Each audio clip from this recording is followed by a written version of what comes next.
할렐루야. 존귀하신 하나님을 찬양합니다. 아멘. 참으로 부족하고 부족한 저희들이지만 긍휼히 여기에 주셔서 하나님의 자녀된 권세 아래 살게 하여 주신 것 너무도 감사드리옵나이다. 주님, 항상 이것을 잊지 아니하며 사는 저희들 되게 하여 주시옵고 아버지, 겸손한 마음으로 빚진 자와 같이 사는 저희들 되게 하여 주시옵소서. 주님, 연약한 이들을 위하여 중보하게 하여 주시오며 나누기를 즐겨하고 하나님께 드리기를 기뻐하는 저희들 되게 하여 주시옵소서. 아멘. 주님, 부족한 저희들 항상 하나님 앞에 무릎 꿇을 때에 하나님 우리의 기도를 들으시고 응답하여 주시옵소서. 아멘.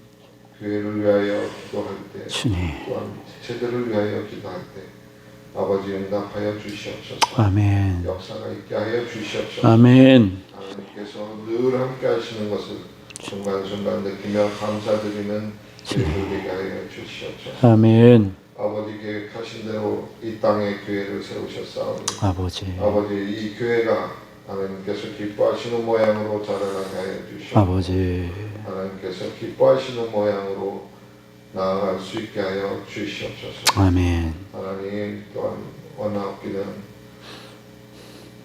우리 목사님 통하여서 말씀 주실 때에 그 말씀 듣고 저희 모두가 변화되기를 원합니다. 아버지, 하나님께서 기뻐하시는 모양으로 변화되게 하여 주시옵소서. 아멘. 또한 하나님 원하오니 참으로 저희들 교회를 위하여 무엇을 하는지 되돌아볼 수 있게 하여 주시옵소서. 아버지,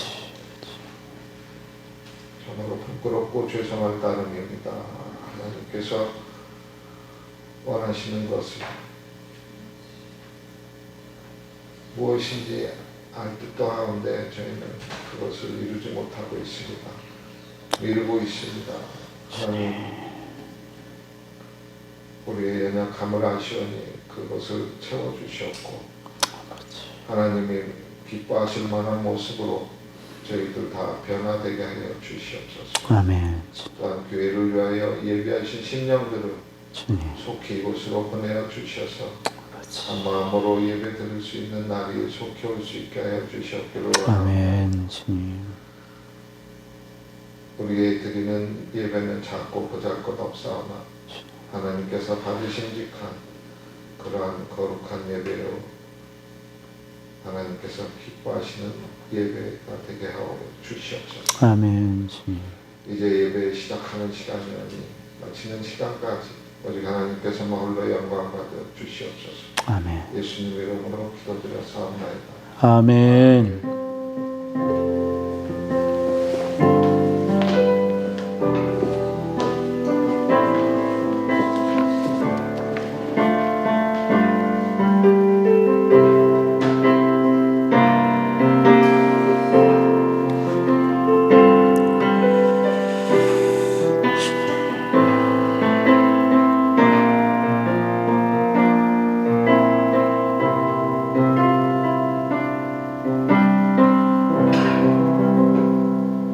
우리 함께 사도신경 하시겠습니다. 나는 전능하신 아버지 하나님 천지의 창조주를 믿습니다. 나는 그의 유일하신 아들 우리 주 예수 그리스도를 믿습니다. 그는 성령으로 잉태되어 동정녀 마리아에게서 나시고 본디오 빌라도에게 고난을 받아 십자가에 못 박혀 죽으시고 장사된 지 사흘 만에 죽은 자 가운데서 다시 살아나셨으며 하늘에 오르셔 전능하신 아버지 하나님 우편에 앉아 계시다가 거기로부터 살아있는 자와 죽은 자를 심판하러 오십니다. 나는 성령을 믿으며 거룩한 공교회와 성도의 교제와 죄를 용서받는 것과 몸의 부활과 영생을 믿습니다. 아멘. 우리 함께 말씀 보시겠습니다. 함께 일어서시겠습니다. 네. 오늘 말씀 에베소서 3장 19절 말씀입니다. 네, 우리 한 목소리로 읽겠습니다. 시작. 그 넓이와 길이와 높이와 깊이가 어떠함을 깨달아 하나님의 모든 충만하신 것으로 너희에게 충만하게 하시기를 구하노라. 아멘. 앉으시겠습니다. 지금 이 18절, 19절 말씀을 여러 주에 걸쳐서 지금 나누고 있습니다. 사실 그만큼 성경에서 가장 중요한 우리가 이루어야 할, 우리가 다다라야 할 그러한 자리라고 생각하기 때문에 이 말씀을 쉽게 놓지를 못하고 있습니다.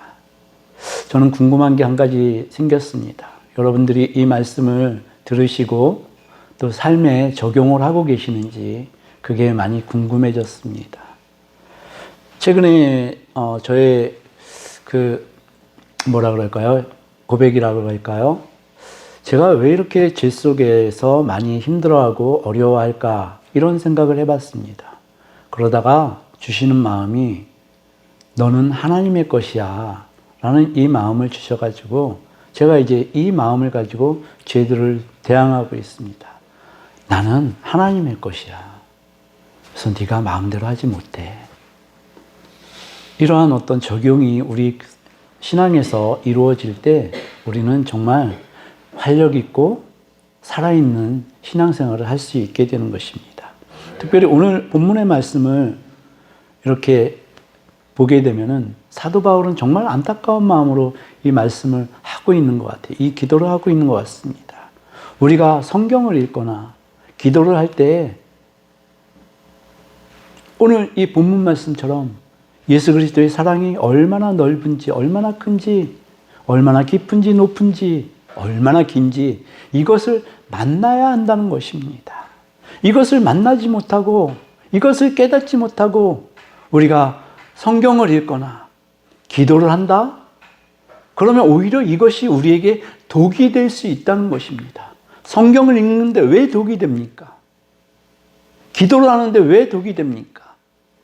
우리가 예수 그리스도를 만나지 못하고 성경을 읽거나 기도를 하게 된다면 이것은 우리의 의가 된다는 것입니다. 내가 크리스찬이지, 그래서 나는 여기에 맞게 하루에 몇 장을 성경을 읽고 있어. 또 몇 시간을 기도를 하고 있어. 이것이 우리의 의가 된다는 것입니다. 우리의 목적은 하나여야 합니다. 예수 그리스도의 사랑을 알고 그 인격이 우리 안에 들어와야 한다는 것입니다. 이 목적을 가지고 우리가 반드시 성경을 읽고 이 목적을 가지고 우리가 기도를 하여야 한다고 사도 바울은 이렇게 얘기하고 있습니다. 그래서 우리가 성경을 읽거나 기도를 할 때 우리에게 반드시 환원시켜 주셔야 할 것이 있습니다. 내가 목적을 가지고 지금 성경을 펼치고 있는 것인지, 내가 목적을 가지고 기도를 하고 있는 것인지 이것을 반드시 돌아봐야 한다는 것입니다. 사도 바울이 이 에베소서 3장 14절부터 21절까지의 기도를 하고 있을 때 이 기도를 받는 대상들이 에베소 교인들입니다. 그런데 에베소 교인들은 거의가 다 노예 상태였다고 사도 바울은 알고 있습니다. 그런데 이 사람들이 너희가 말씀을 볼 때나 또 기도를 할 때 이 목적, 예수 그리스도를 만나야 된다. 이 안타까운 마음, 이것을 가지고 기도를 하고 있더라는 얘기입니다. 아마 에베소 교인들은요, 노예였다 보니까 자기들의 자유시간이 없었을 것입니다. 아주 팍팍한 삶을 살고 있었을 것입니다. 그들이 예수 그리스도 앞에 기도한다. 이것은 정말 기적 같은 일입니다. 그렇지 않습니까? 그리고 그 사람들에게 성경이 있었을까요? 신약시대 그때 당시에는 구약의 성경만 존재했습니다. 그리고 이 성경이 지금처럼 우리에게 흔하게 이렇게 있는 성경이 아닙니다. 그죠? 그래서 말씀에 의거하여서 살 수밖에 없는 상황이었습니다. 저는 차라리 이런 생각을 해봤습니다. 성경이 정말 너무나 우리가 손에 넣기 어렵지 않습니까? 그럼 이 성경 말씀이 얼마나 귀하게 우리에게 다가오겠습니까? 그런데 진짜 우리 예배당 이 안에 보시면은 굴러다니는 성경이 너무 많습니다. 우리 집에도요, 저희 집에도 성경이 10권 이상은 있는 것 같아요. 그래서 어떻게 쓰냐고요? 높은 성경 있지 않습니까? 그건 제 안에 이 팔 빠진 데 받침대로 씁니다. 어저께는 그 소파 위에 올려놨다가요, 그 성경이 뒤로 탁 넘어갔습니다. 그런데 제가 그걸 꺼내지 않고 있더라고요. 이렇게 성경이 하대받고 그러한 시대에 우리가 살고 있다라는 말씀입니다. 그런데 이 성경을 펼쳐서 읽습니다. 너무나 귀하죠. 근데 목적 없이 읽는 것은 정말 시간 낭비라는 그러한 말씀입니다. 그래서 심지어는 이 성경 말씀은 지금도 읽지 못하는 사람들이 있습니다. 이 성경이 전 세계 언어로 다 이렇게 번역이 되어 있지 않습니다. 그래서 이 성경이 다 번역이 되어져서 세상 사람들에게 다 읽을 수 있는 그러한 시기가 오면 예수님이 말씀하셨던 땅끝까지 이르러 내 증인이 되라는 그 말씀이 이제 이루어지는 것이며, 그때에 비로소 예수 그리스도께서 재림하실 것이다, 이렇게 보는 시각도 있습니다. 그런데 성경을 읽어보니까요, 성도가 천국에 이르렀을 때 부끄러움을 당하는 성도도 있다, 이렇게 말씀을 하는 그 뉘앙스가 있습니다. 근데 성경이 말하는 그 부끄러움은 무슨 부끄러움이냐? 제일 큰 부끄러움은 뭐냐니까 예수 그리스도를 믿지 않는 부끄러움이죠. 그거는 뒤로 밀어둬도 됩니다. 왜냐니까 우리는 다 예수 그리스도를 믿기 때문에. 근데 예수 그리스도를 믿는데도 불구하고 부끄러운 사람들이 있더라는 얘기입니다. 구약을 보니까요, 그것을 세 가지로 나눌 수가 있겠더라고요. 첫 번째가 자식이 없는 부끄러움이 있었습니다. 그리고 두 번째가 가난한 것에 대한 부끄러움이 있었고요. 세 번째가 질병에 대한 부끄러움이 있었습니다. 가난함과 질병은 하나님을 믿는 백성에게는 허락되지 않는다라는 믿음이 있었던 것 같습니다. 근데 이 자식이 없는 그 부끄러움이 있지 않습니까? 이것을 제가 성경에서 좀 찾아봤습니다. 창세기부터 나오더라고요. 창세기 30장 23절을 보니까 아들을 낳지 못하는 것에 대한 부끄러움이 나옵니다. 우리 함께 읽겠습니다. 여기 주보에 나와 있습니다. 시작. 그가 임신하여 아들을 낳고 이르되 하나님이 내 부끄러움을 씻으셨다 하고. 근데 아들을 낳았습니다. 그때야 자기 부끄러움이 없어졌다라고 얘기를 합니다. 누가 이 얘기를 했냐니까 야곱의 아내 라헬이 했습니다. 마치 그 창세기 지금 이 말씀 30장을 보니까요, 라헬이 그 언니 레아하고 자식을 낳는 경쟁을 하는 것 같습니다. 누가 더 많이 낳나? 지금 시기에 필요한 경쟁이죠. 네, 그랬습니다. 그런데 야곱이 라헬을 엄청 사랑했잖아요. 근데 라헬을 사랑했는데 라헬에게 자식이 안 생기는 거예요. 창세기 30장 1절을 보니까요, 라헬이 나 자식 못 낳으면은 죽어버리겠다, 이렇게까지 야곱에게 협박을 합니다. 뭐라고 하냐니까요, 라헬이 자기가 야곱에게서 아들을 낳지 못함을 보고 그의 언니를 시기하여 야곱에게 이르되 내게 자식을 낳게 하라, 그렇지 아니하면 내가 죽겠노라. 이렇게 악독한 부인이 어디 있습니까? 그죠? 누구의 잘못인지 나오지도 않았는데 야곱의 잘못으로 몰아붙이고 있습니다. 참, 내게 자식을 낳게 해. 이걸 그냥 부드러운 목소리로 했을까요? 얼마나 앙칼지게 대들면서 그렇게 했겠습니까? 근데 라헬이 이렇게 앙칼지게 야곱을 몰아붙이는데도 야곱은 라헬을 엄청 사랑했습니다. 왜 사랑했을까요? 그 야곱이 라헬을 사랑한 그 시선은요, 지금도 우리 남자들에게 갖고 있는 그 속성입니다. 뭐라고 나오니까 창세기 29장 17절을 보니까요, 레아는 시력이 약하고 라헬은 곱고 아리따우니. 이 남자들의 그 선택의 기준이 곱고 아리따운, 네, 그러한 여성들을 좋아하더라는 얘기죠. 야곱이 이 라헬에게 완전히 넘어간 겁니다. 성경을 보니까 이렇게 사람의 외모를 평가하는 부분이 있습니다. 우리 잘 아는 아브라함의 아내 사라 있지 않습니까? 이분도 너무너무 예뻤나 봐요. 그러니까 왕이 그 사라하고 동침하기 위해서 그 수작을 부리지 않습니까?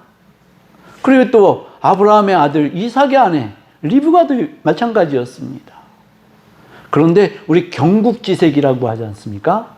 나라를 흔들 만큼 막 이렇게 너무 미인, 그 사람이 에스더입니다. 에스더. 네. 에스더서 5장 2절하고 3절을 보니까요, 이제 이스라엘 사람들을 그 왕이 진멸하게끔 하만이 막 꾸미지 않습니까? 근데 에스더가 죽으면 죽으리라는 마음을 가지고 금식을 했죠. 3일 동안 금식을 했습니다.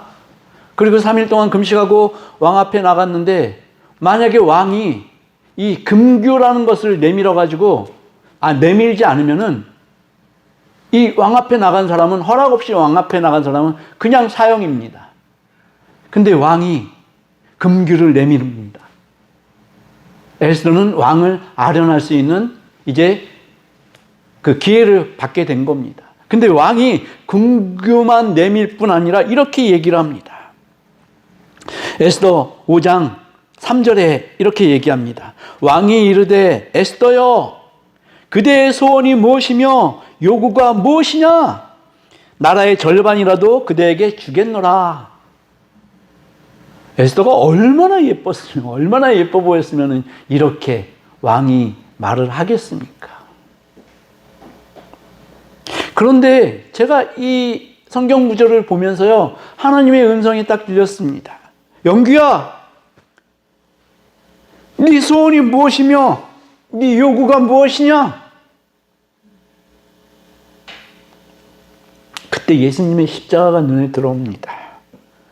예수님의 십자가가 그걸 우리들에게 말씀하고 계시더라고요. 우리에게 말씀하시는 것이, 내가 너무 너를 사랑한다. 그래서 너를 위해서 내 나라보다 더 큰 내가 정말 사랑하는 아들, 그것을 너에게 줄 것이야. 이게 십자가 사건이지 않습니까? 그 십자가 사건, 이 십자가는 우리에게 하나님의 사랑 고백입니다. 내가 너를 위해서 내 아들, 내 생명보다 더 귀한 아들을 너에게 주는 것이야. 네, 하나님 그분을 우리에게 주시는 것이 이 십자가 사건이십니다. 이것은 하나님께서 우리에게 말씀하십니다. 내가 너를 위해서 무엇을 해줄까? 너는 나에게 무엇을 요구하니? 우리 하나님의 음성을 들으시기를 주님의 이름으로 축복합니다. 우리가 성경을 읽거나 기도할 때 그리스도의 사랑을 깨닫고 아는 것은 하나님께서 우리에게 그렇게 물어보시는 겁니다. 얘야, 내가 너에게 무엇을 해줄까? 너의 소원은 무엇이니? 저는 이 십자가를 볼 때, 그리고 찬양을 드릴 때, 나 같은 죄인 살리시, 주 은혜 놀라워. 참 이 찬양은 계속 부르면 부를수록 기가 막힌 찬양 같아요. 우리가 내가 너를 위해서 무엇을 해줄까? 너의 소원은 무엇이냐? 이 음성을 들어야 성경이 우리에게 비로소 우리에게 하시는 그 음성을 우리가 붙잡을 수 있게 되는 것입니다. 사실 이 책 한 권은요, 하나님께서 우리를 향한 그 사랑의 편지, 사랑 편지, 그것입니다. 이렇게 장문의 사랑 편지 받아보신 적 있으십니까? 없잖아요. 저는 아주 요새 최근에 발견한 엽서 4장이 있습니다. 제 아내하고 그 결혼 전에 주고받았던, 아내가 저에게 줬던 그 사랑의 메시지였습니다. 근데 하나를 보는데요. 제가 눈도 이제 많이 나쁜데 아주 작은 글씨로 암호를 적어서 저한테 보낸 그 엽서가 있더라고요. 그래서 제가 이것을 막 해설하느라 죽는 줄 알았습니다. 근데 해설을 해보니까요. 그대의 얼굴을 보고 싶어서 사진첩을 꺼내 들었습니다. 이거였습니다. 이 사랑의 이 메시지 있지 않습니까? 이해가 안 되는 이 일이 왜 일어나고 있느냐? 얘가 암호로 돼 있어요. 세상 사람들은 아무리 얘를 들춰보고 들춰봐도 하나님의 사랑의 메시지를 받아들일 수가 없는 것입니다. 암호로 돼 있어요. 우리가 읽기에는 너무 편한 한글로 되어 있지만 이 속뜻은 정말 암호로 되어 있기 때문에 아무도 세상 사람들이 알고 싶어 해도 허락하지 않으면 열려지질 않더라는 얘기입니다. 여러분들이, 우리 사랑하는 성도 여러분들이 이 암호책을 펼쳐가지고 하나님이 나를 이만큼 사랑하셔? 그래서 내가 이 말씀을 더 보고 싶고 더 기도를 하고 싶고, 이것은 성령님께서 여러분들의 마음을 타치하시고 눈을 열어주시고 그래서 그나마 알게 되어진 것입니다. 여러분들은 모두 성령님의 터치가 있었다는 그러한 말씀입니다. 그래서 우리는 가장 진귀한 보물을 우리 손에 들고 있습니다.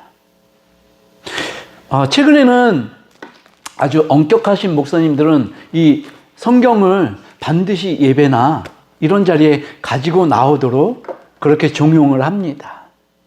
근데 우리가 핸드폰을 꺼내면은 핸드폰에도 우리 성경이 나오는 어플이 있잖아요. 핸드폰을 통해서도 얼마든지 성경을 읽을 수 있습니다. 이 진귀한 보물이요, 우리 가운데 우리와 함께하고 있는 것입니다. 우리는 언제든지 이 창고를 열어서, 이 보물 창고를 열어서 진귀한, 정말 기가 막힌 예수 그리스도의 사랑을 날마다 시간마다 확인할 수 있는 것입니다. 이러한 선물을 우리에게 주신 하나님의 이름을 찬양합시다. 아멘. 근데 우리의 목적과 목표가 있어야 한다는 말씀입니다. 우리는 하나님을 만나고 예수 그리스도를 알고 성령님과 함께 이 땅에서 동행해야 합니다. 그리고 우리가 정말 인정해야 될 것은 하나님의 전지전능하심을 우리가 인정해야 합니다. 그렇게 되면은 우리의 최고의 소원은 하나님 한 분으로 충분해요. 그냥 저는 하나님 앞에 있는 것이 너무 행복해요. 제가 정말 학창시절에 행복한 모습으로 간직하고 있는 모습이 있습니다. 네, 중고등학교 때 교회에 가려면 30분, 40분을 걸어갑니다.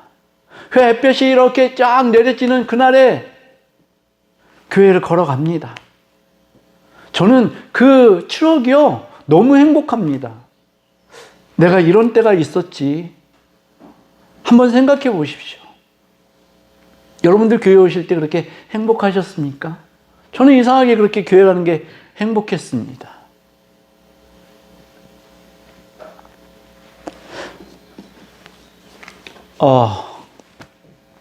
성경은 우리가 예수님을 만날 때 부끄러움을 당할 수 있다, 이런 뉘앙스를 주기도 합니다.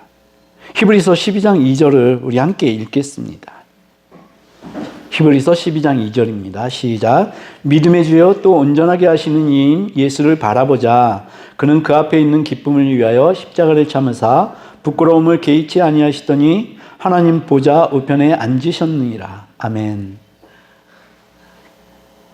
이 세상에서 최고의 형벌이 십자가를 지는 형벌이었습니다. 십자가만큼 부끄러움을 주는 형벌은 없었습니다. 예수님이 십자가 지던 그때 당시에는 로마인들은 아무리 중대한 죄를 저질러도 절대로 이 십자가 형벌은 내리지 않았다라는 이야기가 있습니다. 그만큼 로마인들은 인격을 존중해 주고 보호해 주었다는 얘기죠.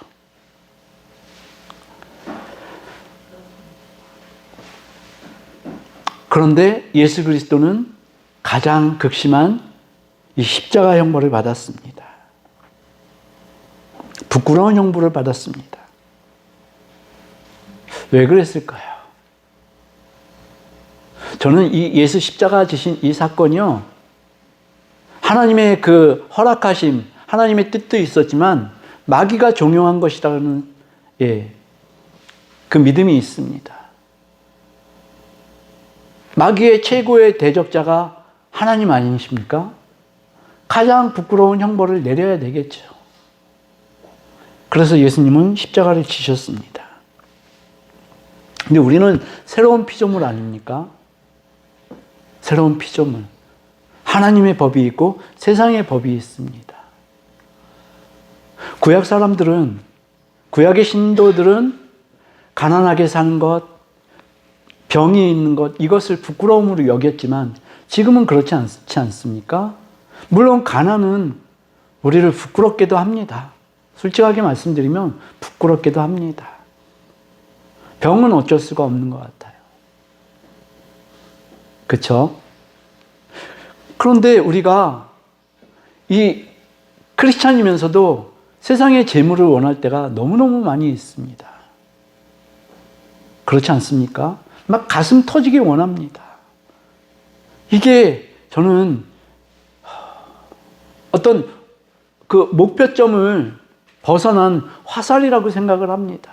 우리의 완전한 목표는 하나님을 만나고 그분과 함께 동행하는 것이거든요. 근데 치우쳐가지고 세상의 재물, 이거 있으면 너무 편하지 않습니까? 너무 안전한 것 같지 않습니까? 그래서 이것들을 참 애타게 찾습니다. 애타게 기다립니다.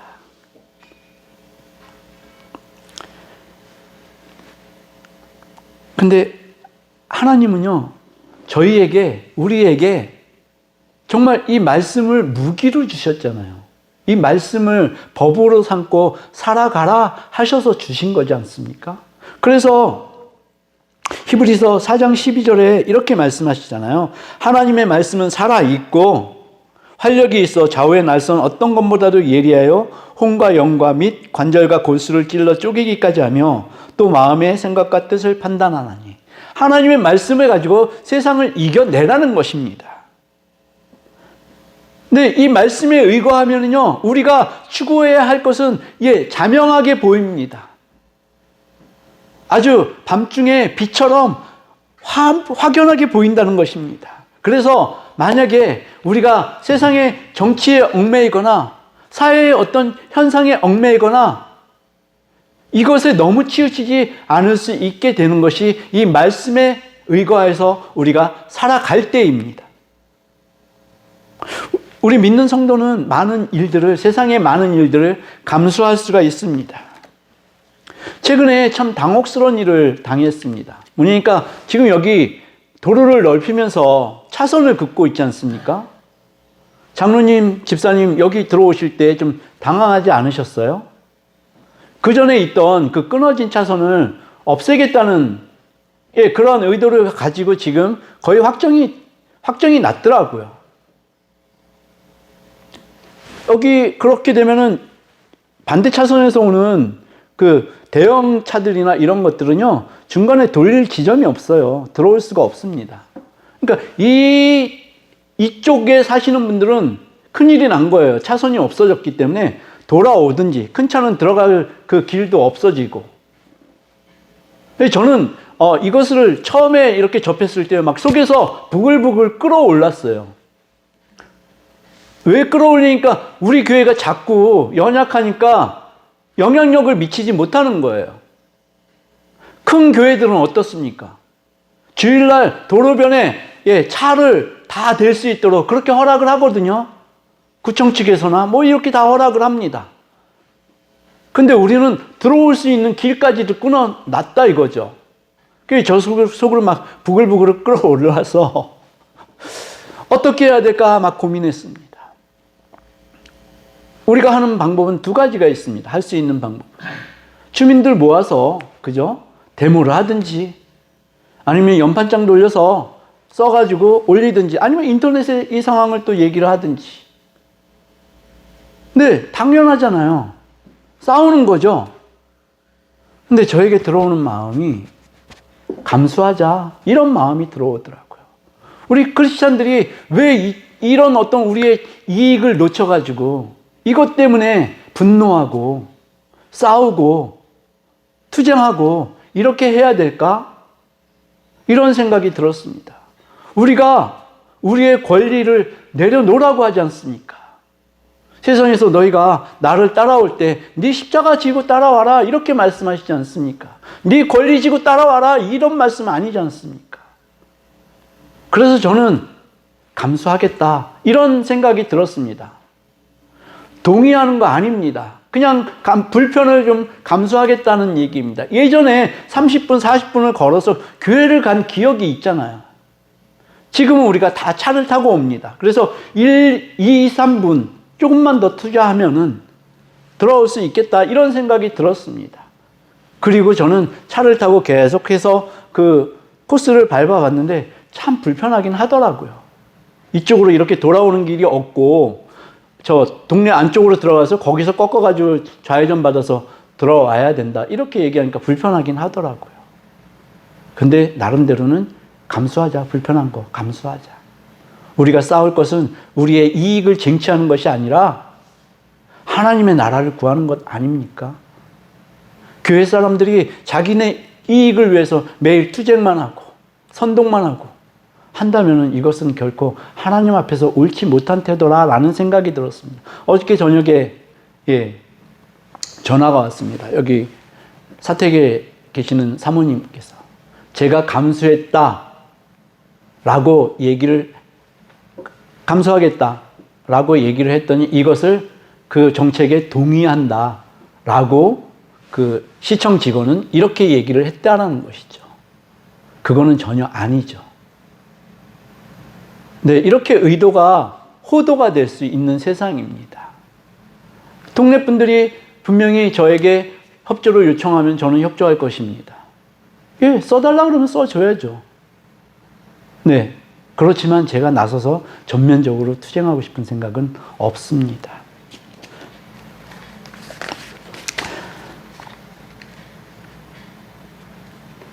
세상의 재물을 위해서, 세상 법에 의해서 우리가 살아가고 하나님의 법을 도외시한다면 우리는 예수 그리스도를 만났을 때, 소위 말해서 우리가 예수 그리스도를 제대로 누리지 못했을 때 우리는 그 삶이 얼마나 뛰어나고 얼마나 귀한 삶인지 깨닫게 될 것입니다. 그때야 깨닫게 될 것입니다. 그러면 우리의 마음은 어떨까요? 우리가 그렇게 살지 못하는 것에 대한 부끄러움이 반드시 엄습할 것입니다. 그래서 사도 바울의 오늘 이 말씀, 그리스도의 그 놀라우신 사랑, 우리가 알고 그 안에서 적용하면서 그 빛 안에서 살아가는 것, 이것을 사도 바울은 우리에게 반드시 있어야 될 기도로 기도하고 있는 것입니다. 그런데 우리가 예수를 바라볼 때요, 기도할 때요, 어떻게 누구처럼 기도해야 하니까 야곱처럼 기도해야 합니다. 야곱이 야복나루에서 자신이 죽게 되었을 때 그는 더 이상 물러설 곳이 없었습니다. 우리가 기도할 때 그렇게 기도해야 된다는 것입니다. 밤을 새워서 기도했습니다. 야곱이 그 천사가 새벽이 돼서 떠나려고 하니까 놓지 않습니다. 나로 가게 하라 했을 때 야곱이 나에게 축복하지 않으면 결코 놓지 않겠습니다. 이렇게 기도했지 않습니까?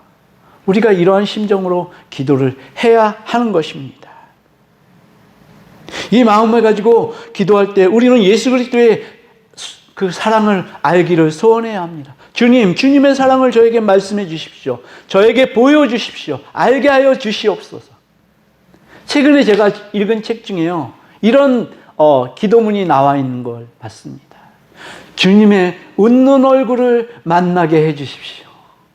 나 때문에 주님이 웃고 계신 얼굴을 만나게 해 주십시오. 제가 그 얼굴을 보게 하여 주십시오. 이게 얼마나 기가 막힌 기도입니까? 나 때문에 주님이 웃고 계신다. 할렐루야. 우리가 예수 그리스도를 온전히 바라봐야 합니다. 저는 이번 주 설교 제목을 정말 도대체 떠오르질 않아가지고 주님께, 주님, 무슨 설교, 어떤 설교 제목을 붙여야 하나요?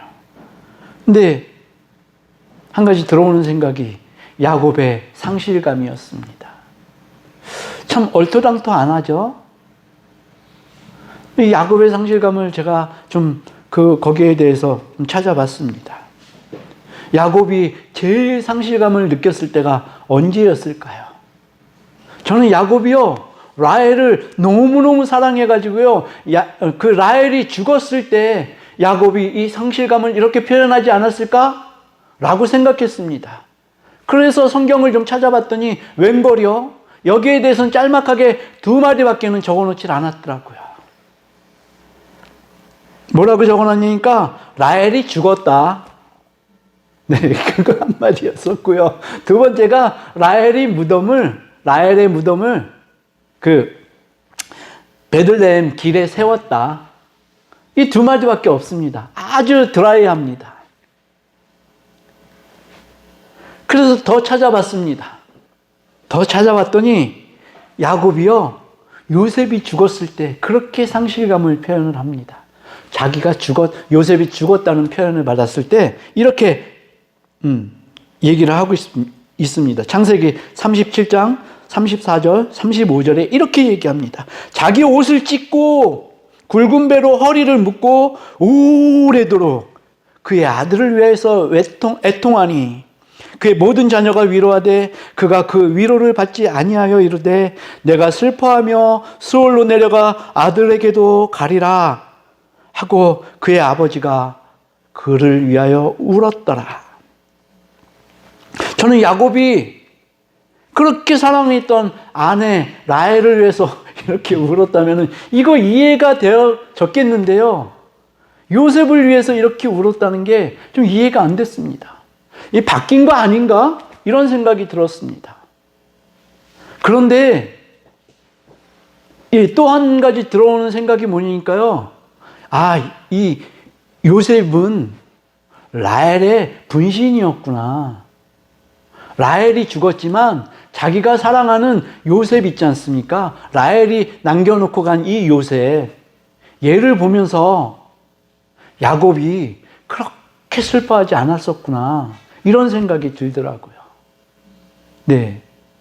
그런데 이 요셉이 죽었다는 그 소식을 들으니까 야곱이 이제야 비로소 라헬을 잃은 것입니다.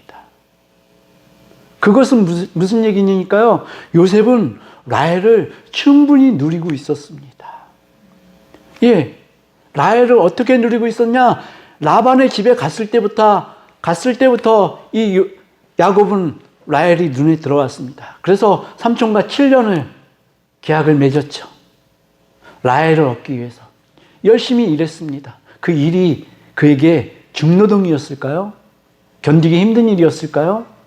라헬을 사모하는 이 마음이 넘쳐가지고요. 아마 야곱은 어떤 일이 있었어도 이 일을 감당해냈을 것입니다. 근데 혼인 첫날 밤에 술을 먹이고 레아를 집어넣었잖아요. 얼마나 낙심되는 상황이겠습니까? 근데 그렇게 큰 타격감은 없었던 것 같아요. 다시 라헬을 위해서 7년 동안 일하겠다 하고 라헬을 아내로 맞아들입니다. 라헬을 누리고 있는 것이었습니다. 계속해서 라헬을 누립니다. 요셉을 통해서 계속 라헬을 누렸습니다. 그런데 요셉이 떠나가니까 이제 라헬에게서 그 사랑하는 마음이 상실감으로 다가옵니다. 저는 하나님께서요, 예수님을 이 땅에 보내시고 그 마음이 어떠셨을까 생각해 보았습니다. 예수님이 이 땅에 오신 시간은요, 불과 우리 사람들 나이로 연수를 계산했을 때 33년 그 정도밖에 되질 않는다. 하나님께는 1000년이 하루 같고 라고 하지 않습니까? 그런데 제가 볼 때는 이 33년의 이 기간이요, 하나님께는 1000년 같았을 기간 같았어요. 그렇게 느껴졌습니다. 그렇게 사랑하는, 그렇게 친밀하신, 자기보다도 더 사랑하는 예수 그리스도. 이분을 33년 동안 보냈어야 하는 하나님의 그 마음, 그리고 또 십자가에 달리게 하실 그 계획을 가지고 계셨지 않습니까? 이 마음, 이것은 제가 볼 때는 33년이 아니라 수억 년을 예수님과 떨어져 지내는 하나님의 그 마음이 아니었을까? 상실감이 아니었을까? 저는 그렇게 다가왔습니다. 라헬을 향한 야곱의 사랑, 그것이 요셉을 통해 계속되고 있었음을 제가 보았듯이 이 십자가를 통해서 하나님의 그 계속되는 예수 그리스도를 향한 그 사랑, 근데 그 사랑을 지금 우리에게 주시겠다는 그 말씀입니다. 너는 찾고 찾아라, 구하고 구해라, 문을 두드리고 두드려라, 그러면 내가 너를 만나줄 거야. 이 성경은 온통 하나님의 약속이지 않습니까? 우리를 만나주시겠다는 신실하신 약속이십니다. 그 약속을 우리는 붙잡고 찾고 두드리고 구해야 하는 것입니다. 우리가 성경을 읽는 시간, 기도를 하는 시간, 그 시간이 정말 귀해지시기를 주님의 이름으로 축복합니다. 저도 사실 기도하는 게 참 힘듭니다. 교회에 와서 한 2시간 있지 않습니까? 그러면 솔직하게 말씀드려서 기도하는, 정말 마음 모아서 기도하는 시간은 한 30-40분 내외고요. 그 나머지는 어영부영 지내고 갑니다. 그냥 주님 앞에 있는 것, 그것으로 만족하고 갑니다. 근데 정말 전심으로 우리 주님을 찾는 그분들은 우리 주님께서 만나 주시겠다고 하셨으니까 우리의 목적은 그거지 않습니까? 주님과 사귐이 있는 삶. 그래서 마지막 때에 우리 주님을 만났을 때, 얘야, 잘 왔다. 착하고 충성되게 살았구나. 잘 왔다. 우리가 이런 주님의 칭찬을 받기를 원하는 성도 아닙니까? 그러한 칭찬 받으시는 여러분들 되시기를 주님의 이름으로 축복합니다. 아멘. 우리 함께 찬송하시겠습니다. 그 사랑 얼마나 아름다운지. 우리 함께 일어서셔서 하시겠습니다.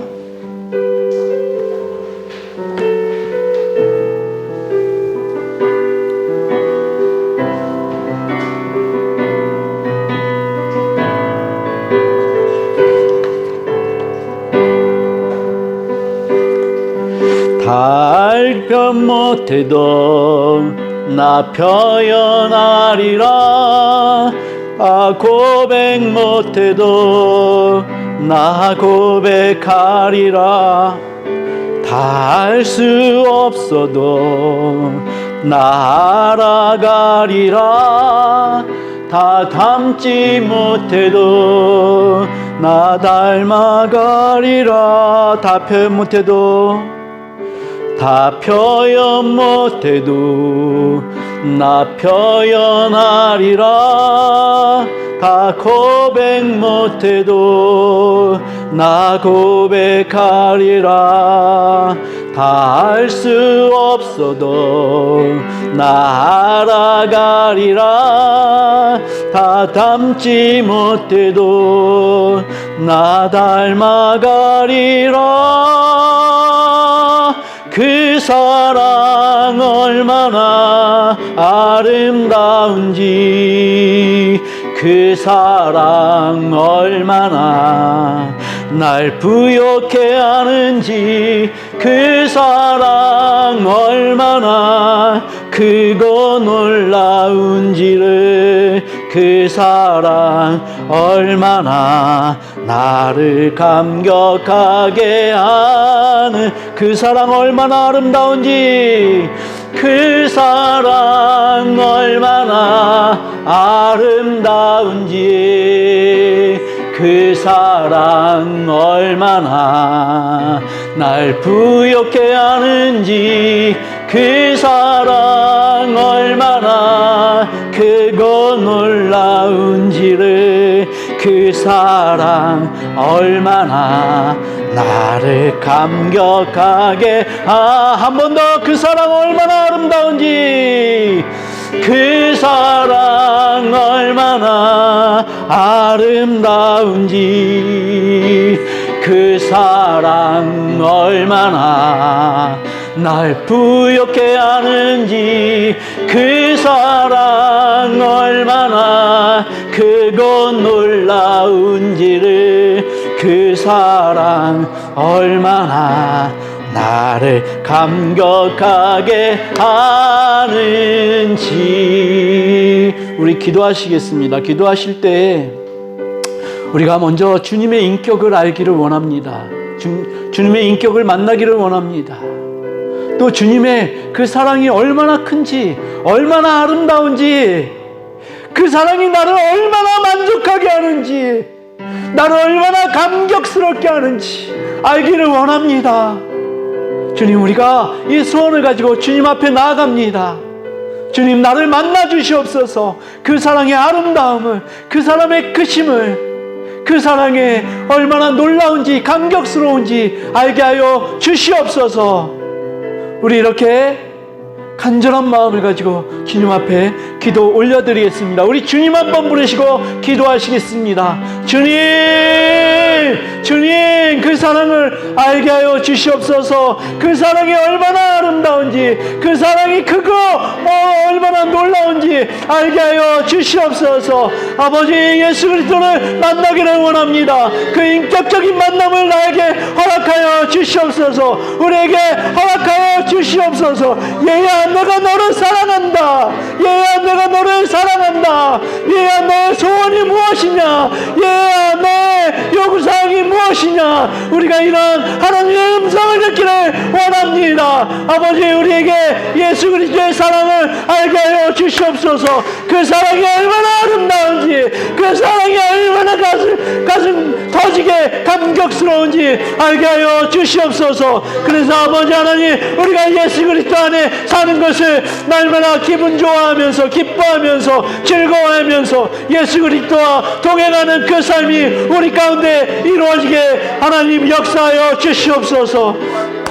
우리를 위하여서 생명 주신 그 사랑에 감사하며, 그래서 우리가 하나님의 법에서 살게 하여 주시옵소서. 하나님으로 충만하게 하여 주시옵소서. 하나님 한 분이면 충분함을 날마다 고백하는 저희를 낼 수 있도록 하나님 붙잡아 주시옵소서. 우리를 옥죄고 있는 것이 아버지 세상의 재물입니까? 세상의 쾌락입니까? 세상의 성공입니까? 하나님, 우리가 이것을 내려놓기를 원합니다. 오직 예수 그리스도의 사랑에 매여서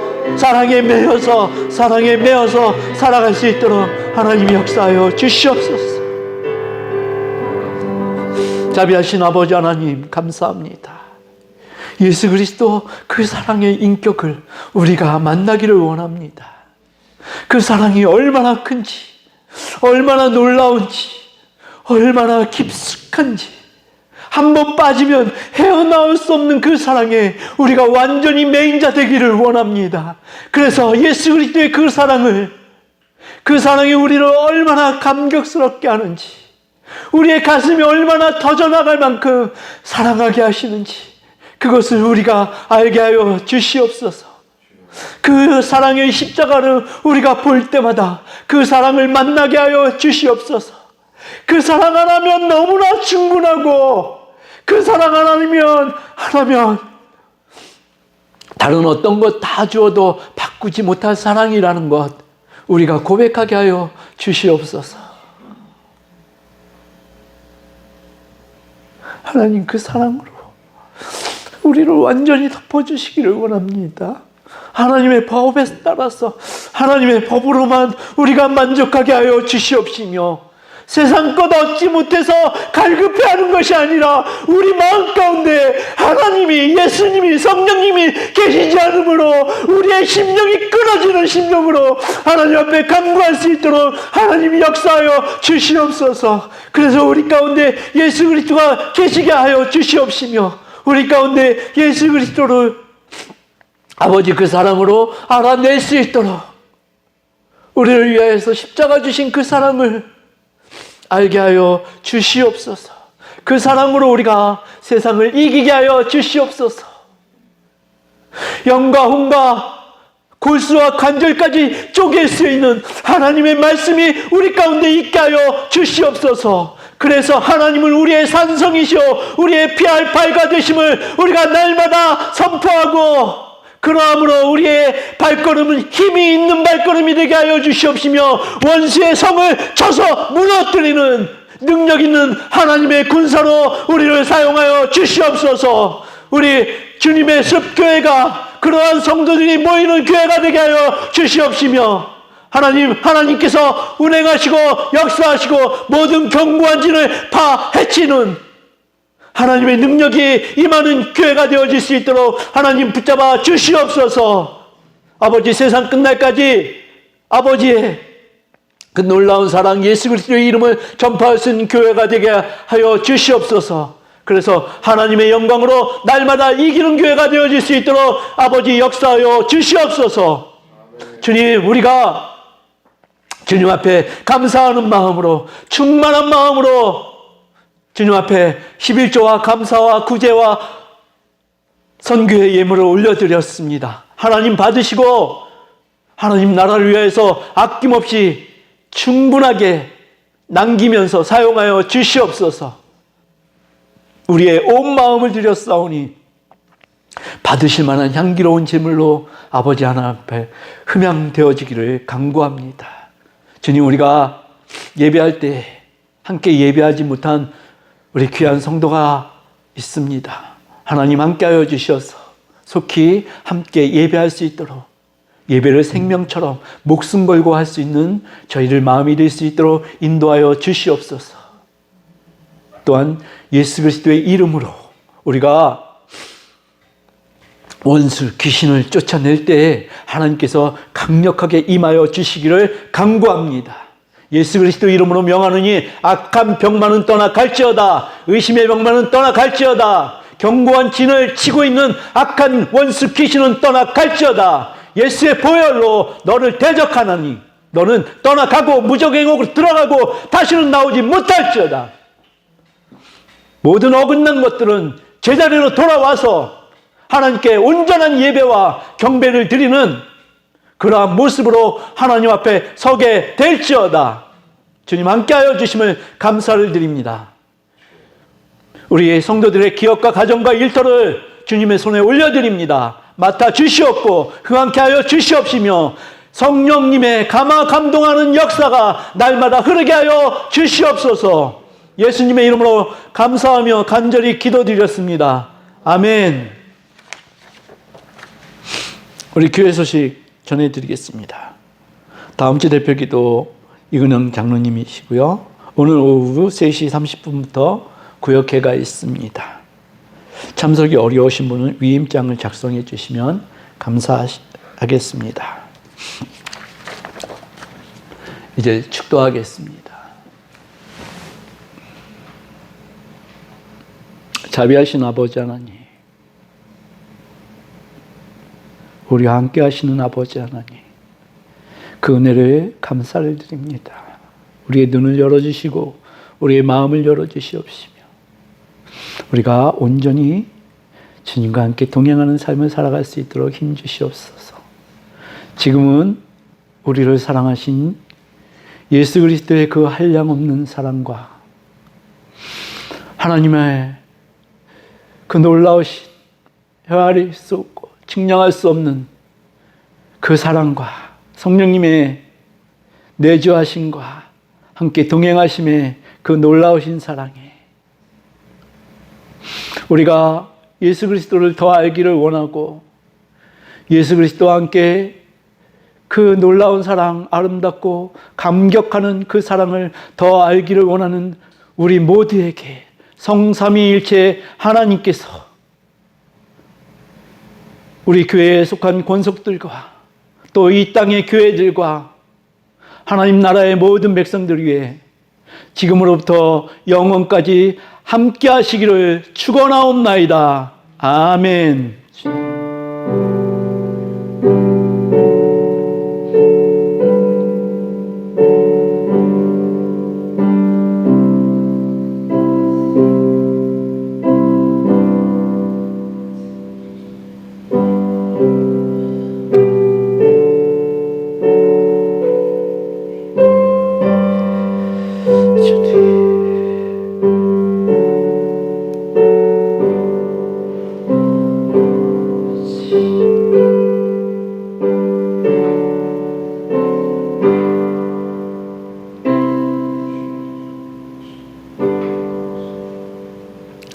아멘. 감사합니다. 우리 하나님 앞에 감사의 박수 올려드리겠습니다. 아멘.